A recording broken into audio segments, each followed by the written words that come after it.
Hi students, இன்னைக்கு இந்த வீடியோவில் நம்ம அக்கௌண்டிங் பிரின்சிபிள்ஸ், அக்கௌண்டிங் ரூல்ஸை பற்றி நம்ம பார்க்க போகிறோம். அதே மாதிரி ஒரு ஜேர்னல் என்ட்ரி வந்து எப்படி நம்ம ஜேர்னலைஸ் பண்ணுறது அப்படின்றதும் வித் எக்ஸாம்பிள்ஸோடு நம்ம பார்க்க போகிறோம். ஃபஸ்ட்டு ஒரு அக்கௌண்டிங் நம்ம எடுத்துட்டாலே அதுக்கு வந்து ஒரு 3 ரூல்ஸ் வந்து நமக்கு வந்து ஃபாலோ பண்ணணும். ஸோ இந்த 3 ரூல்ஸுமே சேர்த்து என்ன சொல்லுவாங்கன்னா கோல்டன் ரூல்ஸ் ஆஃப் அக்கௌண்டிங் அப்படின்னு சொல்லுவாங்க. ஸோ இந்த ரூலில் வந்து நமக்கு 3 கேட்டகரியாக வந்து பிரிச்சிருக்காங்க. ஒன்று வந்து personal account, second one is real account and third one is nominal account. So இந்த பர்சனல் அக்கௌண்ட் அப்படின்னு சொல்லி பார்த்தாச்சுன்னா எக்ஸாம்பிளுக்கு ஒரு பர்சனாக இருக்கட்டும், இல்லைனா ஒரு பேங்க், இல்லைனா ஒரு காலேஜோ ஹாஸ்பிட்டலோ இப்படிப்பட்ட ஏதாவது ஒரு ஐட்டம் வந்துச்சுன்னா இது வந்து பர்சனல் அக்கௌண்ட்டு கீழே நம்ம கன்சிடர் பண்ணியிருக்கணும். ஸோ பர்சனல் அக்கௌண்ட் ரூல்ஸ் என்னன்னு பார்த்தீங்கன்னா debit the receiver, credit the giver. So அதை வந்து நம்ம ஃபாலோ பண்ணணும். யார் வந்து ரிசீவ் பண்ணுறாங்களோ அவங்கள டெபிட் பண்ணணும், யார் வந்து தர்றாங்களோ கிவர் வந்து யாரோ அவங்கள வந்து கிரெடிட் பண்ணணும். அடுத்து ரியல் அக்கௌண்ட் அப்படின்னு உள்ளதை நம்ம பார்த்துக்கலாம். ஸோ இந்த ரியல் அக்கௌண்ட்டில் நம்ம பார்த்துட்டோன்னா நமக்கு கேஷ், பில்டிங், ஃபர்னிச்சர், புக்ஸ் இந்த மாதிரி உள்ள விஷயங்கள் எல்லாமே வந்து இந்த ரியல் அக்கௌண்ட்டில் வரும். ஸோ இந்த ரியல் அக்கௌண்ட்டை பொறுத்தவரையிலனா எந்த விஷயத்த நம்ம டெபிட் பண்ணோம்னா debit what comes into the business. எந்தெந்த விஷயங்கள் கேஷாக இருக்கட்டும், இல்லை பில்டிங்காக இருக்கட்டும், ஃபர்னிச்சர் இருக்கட்டும், இது எல்லாமே எதெல்லாம் பிஸ்னஸ் யூனிட் உள்ளே வருதோ அதெல்லாம் நம்ம டெபிட் பண்ணணும். அதேமாரி பிஸ்னஸ் யூனிட்லேருந்து வெளியில் போகிற விஷயங்களை நம்ம வந்து கிரெடிட் பண்ணணும். Credit what goes out from the business. So அடுத்தது நாமினல் அக்கௌண்ட் அப்படின்னு உள்ளது. இது வந்து த்ரூ அவுட்டாக வந்து எக்ஸ்பென்சஸ் அண்ட் இன்கம் பேஸ் பண்ணி வர்ற ஒரு விஷயம் தான் இந்த நாமினல் அக்கௌண்ட். இதில் நீங்கள் பார்த்தீங்கன்னா சேலரி பே பண்ணுறது, ரெண்ட் பே பண்ணுறது, கமிஷன் பே பண்ணுறது ஆர் ரிசீவ் பண்ணுறது, இது எல்லாமே நாமினல் அக்கௌண்ட்டு கீழே தான் வரும். So debit all the expenses are losses of the business as well as credit the income are gain of the business. So இந்த 3 ரூலும் தான் வந்து மெயினாக வந்து ஒரு அக்கௌண்டிங் பிரின்சிபலுக்கு தேவையான ரூல்ஸ். ஸோ இந்த ரூல்ஸ் வந்து கண்டிப்பாக நமக்கு எப்போ கேட்டாலும் தெரிஞ்சுக்க மாதிரி இருக்கணும். ஸோ அதனால் இதை நீங்கள் மெமரைஸ் பண்ணிக்கோங்க. ஸோ இதை பேஸ் பண்ணி நம்ம கீழே வந்து ஒரு ப்ராப்ளம் கொடுத்துருக்கோம், Journal entries.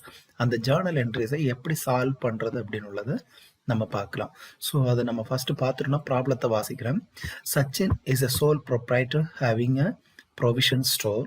Following are the transactions during the month of January 2015. Journalize them. So Sachin அவரோட ஒரு டிரான்சாக்ஷன்ஸ் கொடுத்துருக்காங்க. என்னென்ன இன்ஃபர்மேஷன்ஸ்னு பார்த்துக்கலாம்.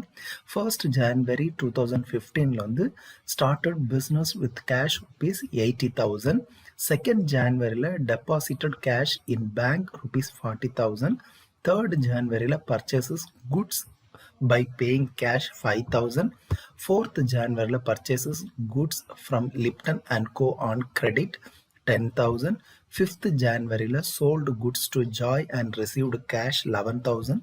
6th January paid salary by cash 5,000. 7th January paid Lipton and Co by check for the purchase made on 4th January. அதாவது 4th ஜான்வரியில் கிரெடிட்டுக்கு purchase பண்ணதுக்காக இப்போ check வந்து அவங்க கொடுக்குறாங்க. ஸோ 8th ஜான்வரியில் பார்த்தீங்கன்னா bought furniture by cash rupees 4,000. 9th ஜான்வரியில் paid electricity charges by cash 1,000. 10th ஜான்வரியில் பார்த்தீங்கன்னா bank paid insurance premium on furniture as per standing 3,000. So இவ்வளோ வந்து நமக்கு இன்ஃபர்மேஷனை வந்து கொடுத்துருக்காங்க. ஸோ இதை பேஸ் பண்ணி நம்ம இப்போ என்ன பண்ணணும்னா ஜேர்னலைஸ் வந்து பண்ணணும். ஸோ அது எப்படி பண்ணுறது அப்படின்னு உள்ளதை வந்து நம்ம பார்க்கலாம். ஓகே, இப்போ நம்ம வந்து ஜேர்னல் என்ட்ரிஸ் வந்து எப்படி ப்ரிப்பேர் பண்ணணும்ல பார்க்கலாம். அதுக்கான அந்த மாடல் வந்து இப்போ டிஸ்பிளே ஆகிட்டு இருக்கு. ஸோ இதில் வந்து ஹெட்டிங் கொடுத்துக்கோங்க, ஜேர்னல் என்ட்ரிஸ் இந்த புக் ஆஃப் சச்சின் அக்கௌண்ட். அடுத்த டேட், பர்டிகுலர்ஸ், எல்எஃப்னு வந்து லெட்ஜர் ஃபோலியோ, அதுக்கப்புறம் debit rupees, credit rupees. So ஒரு ஜேர்னல் என்ட்ரி வந்து நம்ம ப்ரிப்பேர் பண்ணும்போது மெயினாக நம்ம வந்து திங்க் பண்ண வேண்டிய விஷயம், நம்ம ஒரு பிஸ்னஸ் யூனிட்டாக நம்ம கன்சிடர் பண்ணிட்டு தான் இந்த கோல்டன் ரூல்ஸ் எல்லாத்தையுமே நம்ம அப்ளை பண்ணி பார்க்கணும். ஸோ தேர்ட் பார்ட்டியாக பிஸ்னஸை நீங்கள் கன்சிடர் பண்ணிங்கன்னா இந்த கோல்டன் ரூல்ஸ் வந்து அப்ளை பண்ணும்போது உங்களுக்கு தப்பாக தான் அதை வந்து வரும். ஸோ அதனால எப்பவுமே நாம தான் வந்து ஒரு பிஸ்னஸ் அப்படின்னு சொல்லிட்டு உள்ள ஒரு கன்சிடரேஷன்ல இந்த ஜேர்னல் என்ட்ரிஸ் எல்லாமே பண்ணணும். ஸோ ஃபர்ஸ்ட் என்ட்ரி என்னன்னு பார்த்தீங்கன்னா January 1 started business with cash அப்படின்னு சொல்லி கொடுத்துருக்காங்க. ஸோ அதில் வந்து பார்த்தீங்கன்னா நம்ம இந்த கேஷ் அப்படின்னு உள்ள ஐட்டம் வந்து ரியல் அக்கௌண்ட்ல வந்து நமக்கு வருது. ஏற்கனவே எக்ஸாம்பிள்ல வந்து நம்ம பார்த்துருந்தோம் ரியல் அக்கௌண்ட்ல கேஷ் எல்லாம் வருது. ஸோ கேஷ் வந்து நமக்கு உள்ள வரும்போது நம்ம ஒரு பிஸ்னஸ் உள்ள வரும்போது நம்ம ஏற்கனவே அதில் வந்து ஒரு ரூல்ஸ் கொடுத்துருக்கோம். Debit what comes into the business அப்படின்னு நம்ம கொடுத்துருக்கோம். ஸோ அதை பேஸ் பண்ணி நம்ம இந்த என்ட்ரி பண்ணலாம். ஃபர்ஸ்ட் டேட்டை வந்து மென்ஷன் பண்ணிடலாம். டேட் வந்து 1 ஜான்வரி 2015. ஸோ அடுத்து பார்த்தீங்கன்னா என்ட்ரி வந்து போட்டுக்கலாம். நம்ம இப்போ பார்த்த மாதிரி ரியல் அக்கௌண்ட்ல பார்த்த மாதிரி டெபிட் வாட் கம்ஸ் இன். அப்போ ஒரு பிஸ்னஸ் ஸ்டார்ட் பண்ணும்போது கேஷ் வந்து உள்ள வருது. So cash account theta. அதுக்கப்புறம் பார்த்தீங்கன்னா இதுக்கு வந்து ஆப்போசிட் என்ட்ரி நம்ம கொடுக்கணும். ஸோ ஆப்போசிட் என்ட்ரின்னு சொல்லும்போது என்னன்னா கேபிட்டல் அக்கௌண்ட் என்ன ஃபார்மேஷன்ல வந்து நமக்கு உள்ள வருது. ஸோ அந்த அந்த ஒரு கேபிட்டல்னு உள்ள ஒரு ஃபார்மேஷன்ல வரனால ஸோ கேபிட்டல் அக்கௌண்ட்டை நம்ம வந்து கிரெடிட் அப்படின்னு நம்ம கொடுத்துக்கணும். So cash account debtor to capital account இப்படி நம்ம கொடுத்துட்டு இப்படி நம்ம ஜேர்னல் என்ட்ரிஸ் வந்து இப்போ நம்ம கொடுத்துட்டோம். கொடுத்ததுக்கு அப்புறம் என்னன்னா ஒரு நரேஷன் வந்து ஒன்று எழுதணும். நரேஷன் மீன்ஸ் நம்ம எதுக்காக இந்த ஒரு ஜேர்னல் என்ட்ரி வந்து போஸ்ட் பண்ணியிருக்கோம் அப்படின்னு உள்ள ஒரு நரேஷன் எழுதணும். அந்த நரேஷன் எப்படி எழுதுனா கீழே ஒரு ப்ராக்கெட் ஓப்பன் பண்ணிக்கோங்க. ஓப்பன் பண்ணிட்டு being business started with cash. So இப்படி வந்து நரேஷன் எழுதி முடிச்சுக்கோங்க. இனி லாஸ்ட் காலத்துல டெபிட் சைட்ல வந்து நமக்கு டோட்டல் அமௌண்ட் வந்து எவ்வளவு வருதுன்னு பாருங்க 80,000. அதே மாதிரி கிரெடிட் சைட்ல வந்து நமக்கு 80,000. ஸோ ஃபர்ஸ்ட் என்ட்ரி வந்து நம்ம சக்ஸஸ்ஃபுல்லாக கம்ப்ளீட் பண்ணிட்டோம். அடுத்த என்ட்ரி அடுத்து பார்த்தீங்கன்னா 2 ஜான்வரிலேருந்து deposited into bank. So deposited into bank அப்படின்னு சொல்லும்போது ஏற்கனவே பேங்க் எல்லாம் நம்ம பர்சனல் அக்கௌண்ட்ல நம்ம பார்த்துருக்கோம். பர்சனல் அக்கௌண்ட்ல நம்மளோட ரூல் என்னன்னா டெபிட் த ரிசீவர். ஸோ இதில் வந்து நம்ம கேஷை வந்து பேங்க்ல டெபாசிட் பண்ணுறோம். அப்போ கேஷை வந்து ரிசீவ் பண்ணுறது யாருன்னு பார்த்தீங்கன்னா bank. So bank account theta எதை வந்து ரிசீவ் பண்ணுறாங்க, அதாவது நம்மகிட்ட வந்து எது வெளியில போகுது. ஸோ நான் வந்து பிஸ்னஸ் யூனிட் என்கிட்ட வந்து எந்த விஷயம் வந்து வெளில போகுது. ஸோ கேஷ் வந்து என்கிட்ட வந்து வெளியில போகுது. ஸோ அப்போ ரியல் அக்கௌண்ட்ல என்னன்னா கிரெடிட் வாட் கோஸ் அவுட் அப்படின்னு ஒரு ரூல் இருக்கு. ஸோ அந்த ரூலை பேஸ் பண்ணி நம்ம இந்த என்ட்ரி வந்து பண்ணணும். So 2 January 2015. ஸோ இதோட என்ட்ரி எப்படி பார்த்தீங்கன்னா பேங்க் அக்கௌண்ட் ரிசீவர் வந்து யாருன்னு பார்த்தீங்கன்னா bank account debtor to. So real அக்கௌண்ட்ல what goes out. So cash. இப்போ இதுக்கு நம்ம திருப்பி பழையது மாதிரி நரேஷன் எழுதணும். நரேஷன் எழுதும்போது being cash deposited into bank. So இப்போ வந்து அதை முடிச்சிட்டோம். அடுத்த அமௌண்ட் வந்து நம்ம ஃபில் பண்ணிக்கலாம் 40,000. அடுத்தது தேர்டு டிரான்சாக்ஷன் பார்த்துக்கலாம். ஸோ தேர்டு டிரான்சாக்ஷன் என்னன்னு பார்த்தீங்கன்னா purchased goods by paying cash. So நம்ம வந்து நமக்கான குட்ஸை வந்து நம்ம பர்ச்சேஸ் பண்றோம். ஸோ பர்ச்சேஸ் பண்ணும்போது வந்து டெபிட் வாட் கம்ஸ் இன் அப்படின்னு சொல்லிட்டு நமக்கு ரியல் அக்கௌண்ட்ல ரூல் இருக்கு. ஸோ அந்த ரூலை பேஸ் பண்ணி பர்ச்சேஸ் பண்ற குட்ஸ் வந்து நமக்கு உள்ள வரும். ஸோ அதனால நம்ம பர்ச்சேஸ்டு குட்ஸ் அப்படின்னு எழுத கூட பர்ச்சேஸ் அக்கௌண்ட் அப்படின்னு சொல்லிட்டு எழுதணும். ஸோ அப்போ 3 Jan 2015. ஸோ இந்த டைம்ல வந்து நம்ம பர்ச்சேஸ் பண்ணிருக்கோம். பர்ச்சேஸ் பண்ற குட்ஸ் வந்து நமக்கு உள்ள வருது. So purchase account debtor to. எப்படி பர்ச்சேஸ் பண்ணிருக்கோம்? கேஷை கொடுத்து. நம்ம கிரெடிட் பர்ச்சேஸ் பண்ணல, கேஷை கொடுத்து. ஸோ இப்போ நம்ம கேஷை நம்ம கொடுக்குறோம்னா அது வந்து ரியல் அக்கௌண்ட்ல வருது. ரியல் அக்கௌண்ட்ல வரும்போது கிரெடிட் வாட் கோஸ் அவுட். அப்ப நம்ம கையில இருந்து கேஷ் வந்து வெளியில போகுது. நம்ம வந்து கேஷ் அக்கௌண்ட் வந்து கிரெடிட் பண்ணணும். ஸோ இப்போ நம்ம வந்து கேஷுக்கு வந்து என்ட்ரி போட்டாச்சு. இனி வழக்கம் போல வந்து நரேஷன் எழுதணும். Being goods purchased by cash. இது எழுதிட்டு அமௌண்ட் வந்து ஃபில் பண்ணிக்கலாம். அமௌண்ட் பாத்தீங்கன்னா 5,000 அமௌண்ட் ஃபில் பண்ணிட்டோம். இனி அடுத்து 4th January 2015. அப்ப வந்து 2015 4th வந்து என்னன்னு பாத்தீங்கன்னா purchase goods from Lipton and co on credit. அதோட மீனிங் என்னன்னா நம்ம குட்ஸ் வந்து பர்ச்சேஸ் பண்ணிருக்கோம், ஆனா அதுக்கான பேமெண்ட் வந்து நம்ம வந்து பண்ணல. இல்ல, கடனுக்கு நம்ம வாங்கியிருக்கோம். ஸோ அப்படி கடனுக்கு வாங்கியிருக்கும் போது இந்த என்ட்ரி நம்ம ஏற்கனவே வந்து பர்ச்சேஸ் குட்ஸ் ஃபார் கேஷ் உள்ளதுக்கு ஒரு என்ட்ரி நம்ம பார்த்திருப்போம். அதே மாதிரி தான் வரும். ஆனா ஒரு என்ட்ரி மட்டும் நமக்கு கொஞ்சம் டிஃபரன்ஸா வரும். அது என்னனாலும் சொல்றேன். ஸோ பர்ச்சேஸ் பண்ணும்போது நமக்கு ரியல் அக்கௌண்ட்ல நமக்கு என்ன வருது, டெபிட் வாட் கம்ஸ் இன், இல்லைன்னா in to the business.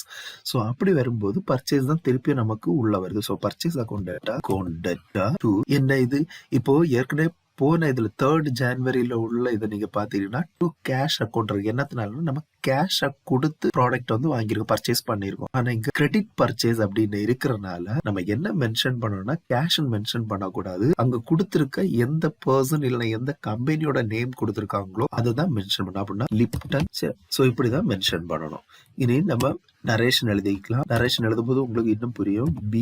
Being goods purchased by. So இப்போ வந்து நம்ம கிரெடிட்டுக்கு பர்ச்சேஸ் பண்ணனால இந்த லிப்டன் அண்ட் கோ வந்து வந்திருக்கு. இது கேஷ் பர்ச்சேஸா இருந்துச்சுன்னா கேஷ் அக்கௌண்ட் டெட் இது கிரெடிட் சைட்ல வந்து வந்துடும். ஸோ இனி வந்து அமௌண்ட் வந்து ஃபில் பண்ணிக்கலாம். அமௌண்ட் பாத்தீங்கன்னா 10,000. ஸோ அதே மாதிரி இதுலயே அமௌண்ட் வந்து ஃபில் பண்ணிக்கலாம். நெக்ஸ்ட் நம்ம நெக்ஸ்ட் டேட்டுக்குள்ள பாக்கலாம். Next date 5th January 2015. So இதோட டிரான்சாக்ஷன் என்னன்னு பாத்தீங்கன்னா sold goods to Joy and received cash. So இதோட மீனிங் என்னன்னா ஜாய்க்கு வந்து நம்ம கேஷ் சேல்ஸ் வந்து நம்ம பண்ணிருக்கோம். இதுதான் இதோட மீனிங்.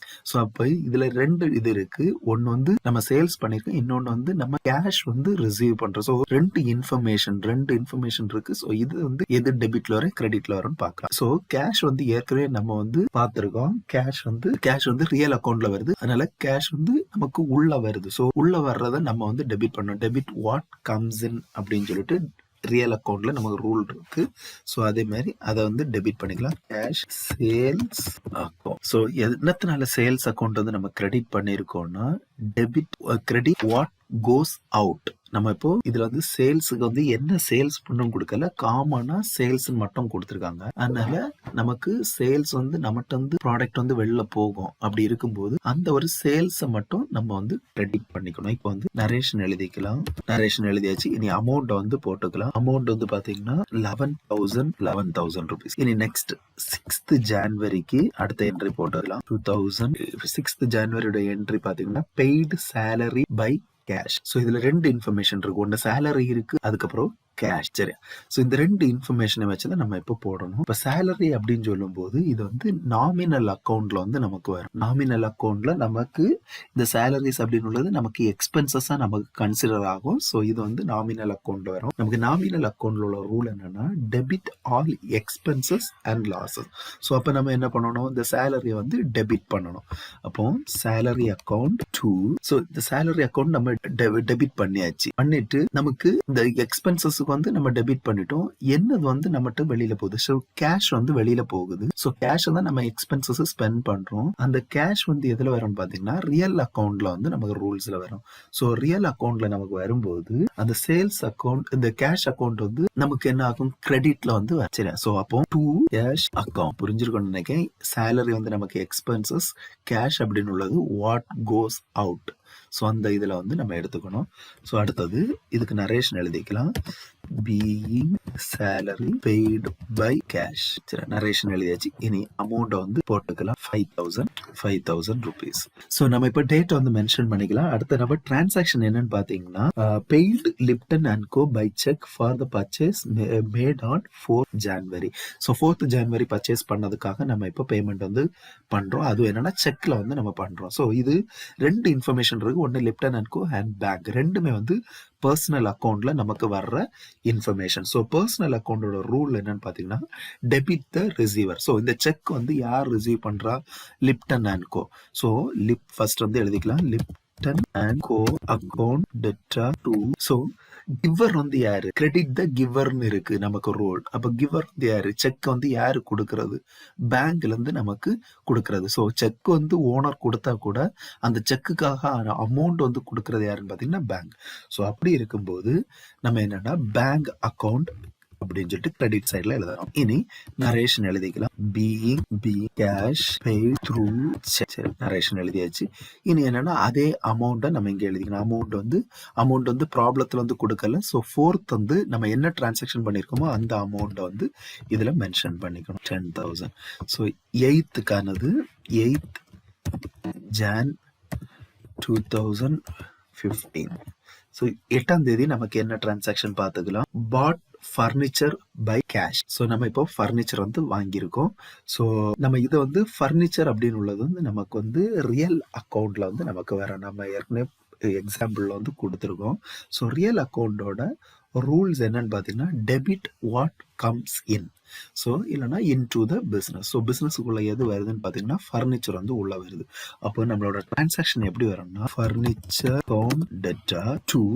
ஸோ இதை வந்து எதை பே பண்ணி நம்ம வாங்கியிருக்கோம், கேஷ் பே பண்ணி வாங்கியிருக்கோம். ஸோ ரியல் அக்கௌண்ட்ல வந்து நமக்கு ரூல் இருக்கு கிரெடிட் வாட் கோஸ் அவுட். அப்போ பிஸ்னஸ்ல இருந்து நமக்கு வந்து கேஷ் வெளியில போயிட்டு பிஸ்னஸுக்கு ஃபர்னிச்சர் உள்ளவர். ஸோ இதான் இதோட ரியல் மீனிங் கேஷ். ஸோ நம்ம இப்போ டிரான்சாக்ஷன் எழுதிட்டோம். இனி நரேஷன் வந்து எழுதிக்கலாம். Being furniture purchased by cash. Amount வந்து நம்ம ஃபில் பண்ணிக்கலாம். அமௌண்ட் பாத்தீங்கன்னா 4000 rupees. 9th ஜான்வரிக்கான டிரான்சாக்ஷன் பார்க்கலாம். ஜான்வரி 2015. ஸோ என்ன டிரான்சாக்ஷன் அப்படின்னு பாத்தீங்கன்னா paid electricity charges by cash. சரி, ஸோ இதுல வந்து ரெண்டு விஷயம் இருக்கு. எலக்ட்ரிசிட்டியும் இருக்கு, கேஷும் இருக்கு.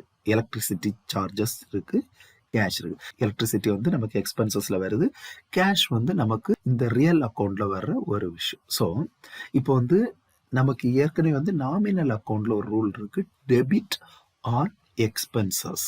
ரைட். அப்போ இந்த எலக்ட்ரிசிட்டி வந்து நம்ம ஏற்கனவே பார்த்துருந்தோம் எக்ஸ்பென்சஸ். ஸோ இதை வந்து முதல்ல டெபிட் பண்ணிக்கணும். எலக்ட்ரிசிட்டி சார்ஜஸ் அக்கௌண்ட் டு நம்மகிட்ட வந்து எது வெளியில போகுது, கேஷ். So cash. இப்போ நரேஷன் வந்து நம்ம எழுதிக்கணும். நரேஷன்னா பீயிங் எலக்ட்ரிசிட்டி சார்ஜஸ் பே எழுதிட்டு அடுத்து வந்து அதுக்கான அமௌண்ட்டை வந்து நம்ம ஃபில் பண்ணணும். 1000 rupees. அதே மாதிரி இதுலயும் அதுக்கான அமௌண்ட் வந்து நம்ம ஃபில் பண்ணிக்கணும். 1000. இனி லாஸ்ட் டிரான்சாக்ஷனோட டேட் வந்து நம்ம மென்ஷன் பண்ணிக்கலாம். ஸோ அதோட டீடைல்ஸ் என்னன்னு பார்த்தீங்கன்னா bank paid insurance premium on furniture as per standing அப்படின்னு சொல்லி கொடுத்துருக்காங்க. ஸோ இன்சூரன்ஸ் ப்ரீமியம் வந்து நம்ம எக்ஸ்பென்சஸாக கன்சிடர் பண்ணணும் for the business unit. So நமக்கு ஏற்கனவே வந்து நாமினல் அக்கௌண்ட்ல ரூல் இருக்கு debit all expenses and losses. So insurance account வந்து ஃபர்ஸ்ட் டெபிட் பண்ணிக்கலாம். இன்சூரன்ஸ் அக்கௌண்ட் டு இதுல வந்து நமக்கு கிளியரா கொடுத்துருக்காங்க பை பேங்க் வந்து பே பண்ணியிருக்காங்க. சரி, பேங்க் பே பண்ணியிருக்காங்க. இந்த இன்சூரன்ஸோட கிவர் யாருன்னு சொல்லி பார்க்கணும். அப்போ கிவர் யாரு, பேங்க். ஸோ அப்போ டு பேங்க் அக்கௌண்ட். சரி, இனி நரேஷன் எழுதிக்கலாம். Being insurance paid by bank. சரி, எழுதியாச்சு. இனி அமௌண்ட்டை ஃபில் பண்ணிக்கலாம். எவ்வளவு, 300 rupees. இதுலயும் பார்த்தீங்கன்னா 300 rupees. ஸோ இவ்வளோதான் வந்து நம்மளோட ஜேர்னல் என்ட்ரிஸ். ரொம்ப ரொம்ப சிம்பிள். ஸோ நம்ம என்னென்ன டிரான்சாக்ஷன்ஸ் இருக்குன்னு உள்ளதை ஃபர்ஸ்ட் கிளியராக வந்து ஐடென்டிஃபை பண்ணிட்டு எந்த ரூல் வந்து நம்ம அப்ளை பண்ணணுள்ளதை நீங்கள் கன்ஃபர்மேஷன் பண்ணாலே போதும். நம்ம மீதி உள்ளதில் ஈஸியாக பண்ணிக்கலாம். Okay, thank you.